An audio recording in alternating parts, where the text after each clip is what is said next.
Hari ini saya ingin berkongsi tentang pengalaman saya mengajar selama dalam tempoh 20 tahun, 20 tahun lebih, 22 tahun. Apakah lagi agaknya pengalaman yang boleh saya kongsikan bersama anda? Saya suka berkongsi tentang pengalaman saya yang saya timba semasa saya mengajar di salah sebuah sekolah antarabangsa di Setia Kopak, Shah Alam, Setia Alam Shah Alam. Okey, ada seorang pelajar, seperti yang saya katakan sebelum ini, sekolah itu agak hebat dengan pengetuanya yang sangat-sangat hebat, puan pengetua yang sangat hebat. Dia boleh menjadikan bukan saja pelajar cemerlang, tapi guru-guru juga cemerlang. Apa yang ingin saya kongsikan, ada seorang pelajar saya, pelajar perempuan berbangsa Tionghoa, semasa report card day, hari mengambil buku penyata, pelajar itu menangis di hadapan saya dan di hadapan ibu bapanya. Jadi saya sangat hairan pada ketika itu kerana kenapa pelajar perempuan ini menangis. Masa itu pelajar itu ialah pelajar tahun 6 tak silap saya, ataupun ya, pelajar tahun 6. Bukan tahun 6, pelajar itu adalah pelajar tahun 4 saja, baru tahun 4. Apa yang saya hairan dan agak tertanya-tanya pada masa itu, kenapa pelajar ini menangis di hadapan saya, di hadapan ibu bapanya, semasa saya menerangkan tentang analisis subjek ataupun mata pelajaran yang diperoleh selepas tamat peperiksaan. Jadi rupa-rupanya setelah diberitahu oleh ibu bapanya baru saya tahu pelajar ini atau anak mereka menangis kerana mendapat markah 80, 80 lebih. Maksudnya kat sini, pelajar ini menangis bersungguh-sungguh kerana mendapat markah paling rendah 80 lebih. 85, 86 macam tu. Bayangkan, subjek lain semua 90, 100, 90. Ada satu subjek ni dia bukan subjek BM Pak BM dia memang pandai, memang fasih, memang bagus pelajar ini. Saya tak ingat subjek apa yang dapat markah 80 lebih. Pelajar ni menangis bersungguh-sungguh sampai air mata ni bercucuran jatuh atas meja di depan saya dan ibu bapa ni sedang duduk bersama-sama saya di hadapan saya. Pelajar ni menangis bersungguh-sungguh kerana mendapat markah 80 lebih. Jadi bayangkan, seorang anak kecil yang baru tahun 4, okey, belajar di sekolah rendah. Um, saya mengajar sekolah menengah dan sekolah rendah. Sekolah antarabangsa ni dia campur menengah dan rendah. Jadi yang saya kendalikan ini ialah pelajar sekolah rendah. Dan pelajar ini menangis bersungguh-sungguh kerana semata-mata hanya satu mata pelajaran yang dia dapat 84, 85 macam tu lebih kurang. Jadi saya rasa bukan ramai pelajar yang mempunyai sikap seperti ini. Menangis kerana mendapat markah bawah daripada 90. Bukannya menangis kerana gagal.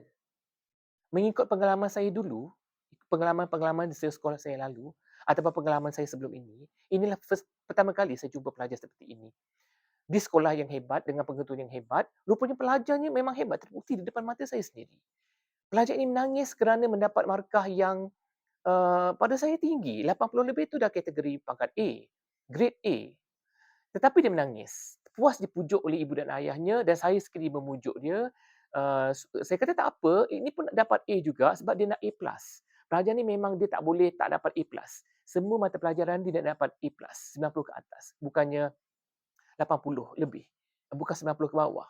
Jadi kalau semua pelajar macam ni tuan-tuan dan puan-puan, saya rasa sangat-sangat hebatlah kita dapat mewujudkan, dapat membentuk anak-anak dan anak murid seperti ini dan betapa risaunya, susah hatinya dia dapat markah yang rendah, markah 80 lebih. Sebab dia takut dengan ibu bapa dia. Ibu bapa ni meletakkan harapan yang tinggi supaya semua subjek dapat A+. Tetapi satu subjek saja tak dapat A+. Dan dia menangis bersungguh-sungguh. Menangis kerana terlalu bersalah. Tak cukup belajar.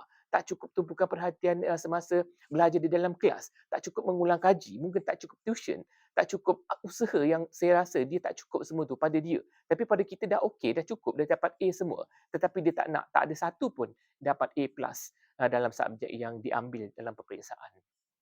Jadi inilah perkongsian saya yang kita boleh ambil iktibar, kita boleh buat kesimpulan bahawa didikan ibu bapa sangat-sangat penting untuk meletakkan sasaran kepada anak-anak. Tetapi saya pasti ibu bapanya sangat mesra, sangat penuh dengan kasih sayang.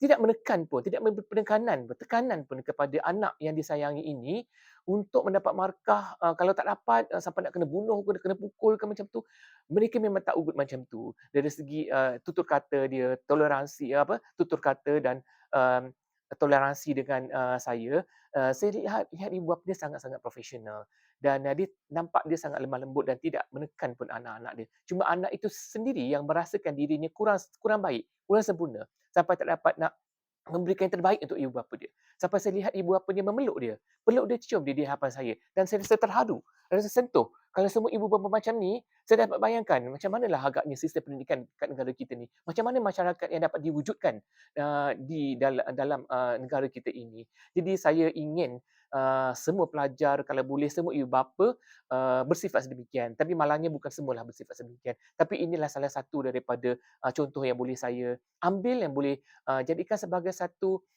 sesuatu yang menarik untuk kita kongsikan, mungkin dapat memberikan sedikit motivasi dan inspirasi kepada saya sendiri sebagai seorang guru, kepada para pelajar dan juga kepada para guru dan juga ibu bapa yang menonton, video ini. Jadi, sebagai seorang ibu bapa, sebagai seorang guru, sebagai seorang, anak sendiri sebagai seorang, pelajar sendiri, sebenarnya perkara ini, kalau kita fikir-fikirkan, memanglah memberikan, sesuatu yang, luar biasa berlaku dan, tidak mustahil, perkara ini sebenarnya, berlaku disebabkan oleh didikan ibu bapa sendiri dan, ibu bapa sebenarnya memainkan peranan yang sangat penting untuk membentuk anak-anak, mencorak anak-anak bagaimanakah dia mahu anak dia, menjadi ataupun, dapat dihasilkan anak yang terbaik. Jadi itu sekian saja, perkongsian menarik daripada saya dan, jadikan mungkin ini sebagai satu, motivasi yang boleh diberikan kepada anak-anak kita, anak-anak murid kita untuk jadikannya lebih baik daripada, yang terbaik. Jadi sekian itu saja daripada saya. Semoga perkongsian ini dapat memberikan sikit motivasi dan inspirasi. Tontonilah, video-video saya yang lalu dan juga video-video saya yang akan datang. Semuanya dapat memberikan sedikit kebaikan dan manfaat bersama.